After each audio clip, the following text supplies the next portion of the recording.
There are would-be murderers all around the world who want to kill you and me and themselves because they're motivated by what they think is the highest ideal. Of course, politics are important.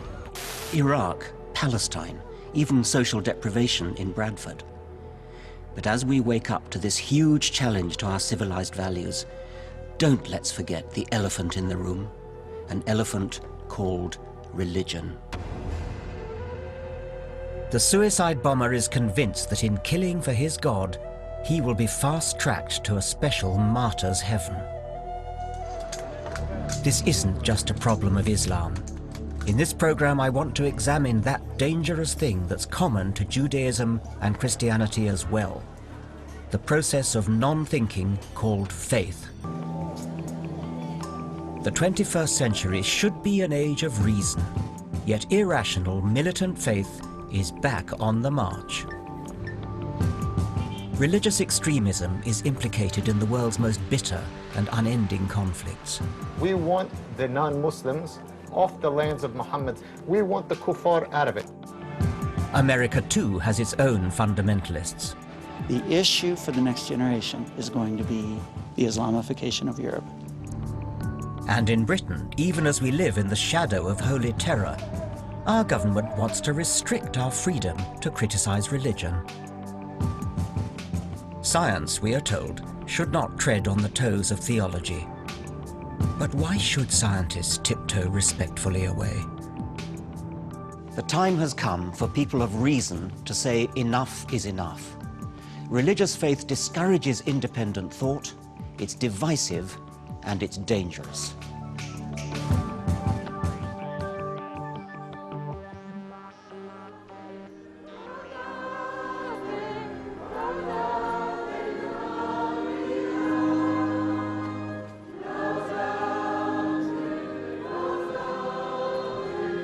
It looks lovely, doesn't it? Inoffensive and gentle. But isn't this the beginning of that slippery slope that leads to young men with rucksack bombs on the tube? If you want to experience the medieval rituals of faith, the candlelight, incense, music, important-sounding dead languages, nobody does it better than the Catholics. At Lourdes, in southern France, the assault on the senses appeals to us not to think, not to doubt, not to probe. And if we can retain our faith against the evidence, in the teeth of reality, the more virtuous we are. Pretty impressive sight, isn't it? I could imagine finding it very seductive. Partly because of the tremendous feeling of group solidarity that there must be.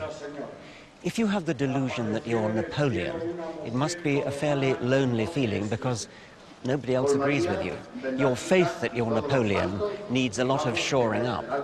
But these people here, thousands of people, all have exactly the same delusion.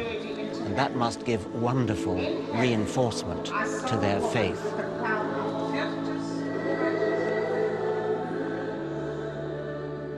I used to think reason had won the war against superstition, but it's quite shaking to witness the faithful droves trooping through Lourdes.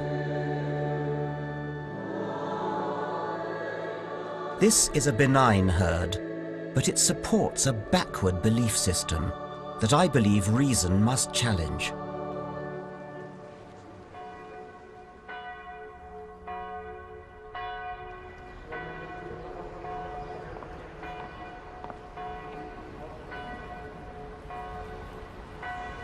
Daylight reveals more of this shrine, where a myth is perpetuated that a virgin who gave birth, Christ's Mother Mary, appeared here once to an impressionable, and I do mean impressionable, young girl.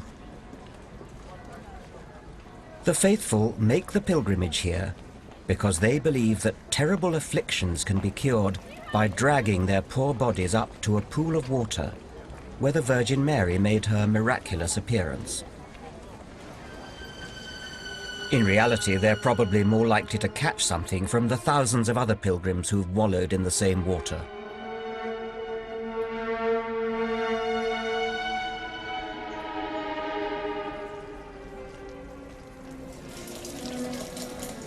Is it something that Catholics feel they ought to do in their life, rather like Muslims going on the Hajj to Mecca? Well, yes, but you don't have to be a Catholic to do it, you see. No. I mean, any religion can come, because I know Yes. quite a few people that are not Catholics at all, and they have been. Aha, Yeah. yes. Definitely. And what are you hoping to get out of it? Well, I've got a lot out of it. I've got faith, I've got trust, Yes. and a belief that there is a person up there Right. stronger than any medical person. Right, what about a cure then? It may seem tough to question these poor, desperate people's faith. But isn't bracing truth better than false hope? What is the evidence for any miracles? There are actually 66 declared miracles. There are about 2,000 unexplained cures here. But then we would say there are millions of people who have been healed in different ways. Healed in some sort of mental way? Healed in spiritual way, or people who have come to terms with their own particular situation. People who have rediscovered God in their lives again. People who have received a new grace here in Lourdes. So you tend to get about 80,000 per year who There are come about for- 80,000 sick pilgrims who come Yes. here every year. That's been going on for more than a century now, for a Yes. century and a half. Yes. So 80,000 per year, and of those, 66 have been cured. Correct. I'm just, you see the way I'm thinking. Yeah. So the hard fact is that over the years, with their millions of pilgrims, there have been 66 supposed miracles. Statistically, it adds up to no evidence at all. I can't help remarking that nobody has ever had a miraculous regrowing of a severed leg. The cures are always things that might have got better anyway. People lean on their faith as a crutch, but I fear the comfort it provides is a shallow pretense. And I want to look at how the suspension of disbelief inherent in faith can lead to far more dangerous ideas beyond.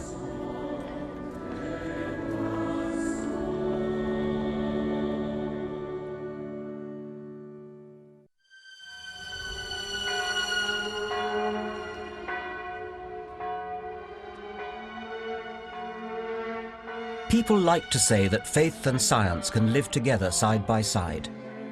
But I don't think they can. They're deeply opposed.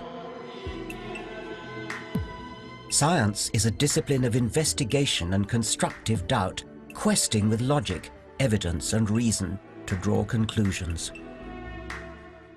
Faith, by stark contrast, demands a positive suspension of critical faculties. Science proceeds by setting up hypotheses, ideas or models, and then attempts to disprove them. So a scientist is constantly asking questions, being skeptical.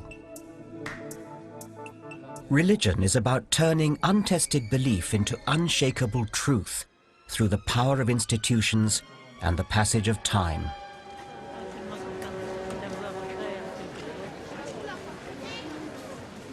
Let me give you an example of this with the story of the Assumption of Mary. Catholics believe that Jesus' mother Mary was so important she didn't physically die. Instead, her body shot off into heaven when her life came to a natural end. Of course, there's no evidence for this. Even the Bible says nothing about how Mary died. The belief that her body was lifted into heaven emerged about 6 centuries after Jesus' time, made up like any tale and spread by word of mouth. But it became established tradition. It was handed down over centuries. And the odd thing about tradition is that the longer it's been going, the more people